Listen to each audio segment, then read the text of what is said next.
Baik, hari ini kita akan membahas bagaimana memilih kata yang tepat dalam berpidato.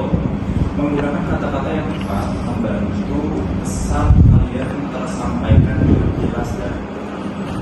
Baik, sekarang tugas kalian adalah membuat contoh pidato singkat dengan memperhatikan penggunaan kata-kata yang tepat.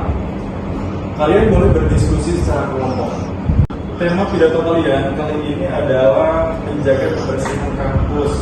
Saat membuat pidato, kalian harus menyesuaikan kata dengan siapa pendengarnya dan apa pesan yang ingin disampaikan. Baik, Pak. Kalau aku perhatikan, pidato yang menarik itu bukan cuma karena suaranya lantang, tapi karena kata-kata yang pas.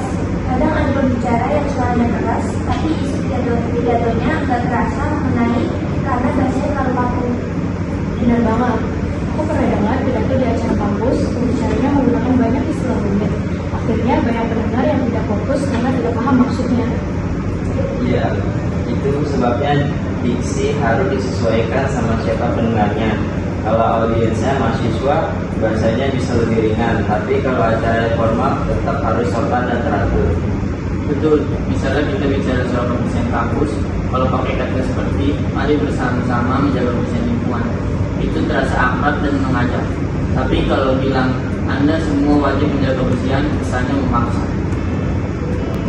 Aku juga merasa kalau kata-kata ajakan seperti ayo atau mari lebih membangun rasa kebersamaan. Jadi pendengar merasa diajak bukan ditegur. Dan jangan lupa, kata-kata juga punya emosi. Kalau kata yang dipilih positif, pendengar juga ikut semangat.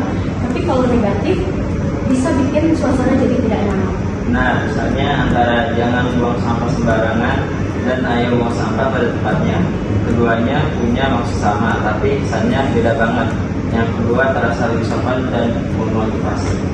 Aku juga berpikir diksi harus sederhana, nggak perlu pakai kalimat panjang.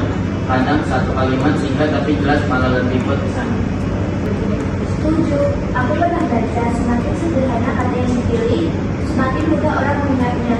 Makanya kata-kata dalam pidato harus diringkas tapi bermakna. Selain itu, kita juga perlu menyesuaikan diksi dengan suasana acara. Kalau suasananya serius, kata-katanya juga harus rapi dan hati-hati. Tapi kalau santai, bisa lebih luas supaya pendengarnya enggak bosan. Benar, aku juga suka kalau pidato disisipi kata yang mengunggah, misalnya tulisan adalah bentuk tanggung jawab kita bersama. Bentuk tanggung jawab itu punya makna dalam dan bisa menyentuh hati pendengar. Aku malu suka kalimat yang memberi harapan. Misalnya, dengan menjaga kebersihan, kita menciptakan kampus yang nyaman dan membanggakan. Kata menciptakan dan membanggakan itu punya semangat di situ.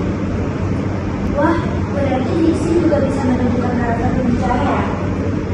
Orang yang bahasanya lembut pasti terdengar lebih ramah dibanding yang bahasanya keras. Iya, dan dari pilihan kata juga bisa kelihatan dari si pembaca. Kalau katanya penuh semangat dan sopan, pendengar bisa merasakan ketulusannya. Jadi kalau aku simpulkan, diksi bukan cuma soal kata, tapi juga soal perasaan, niat, dan empati terhadap pendengar.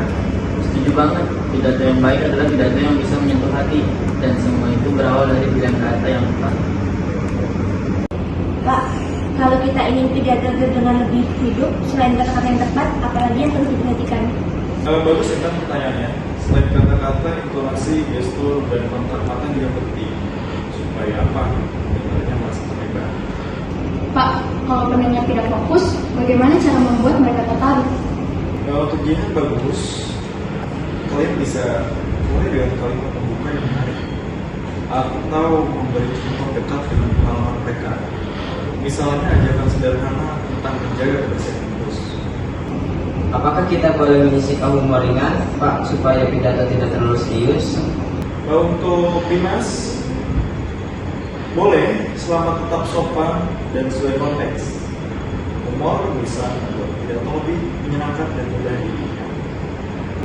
Jadi Pak, intinya adalah kata-kata tepat, jelas, dan cara penyampaian yang menarik ya Pak. Untuk Fadlan, betul. Kalian sudah paham bagaimana memilih kata yang tepat dan menyusun pidato yang jelas. Terus diskusikan dan perbaiki penyampaian. Dan sampai jumpa pada masa. Terima kasih.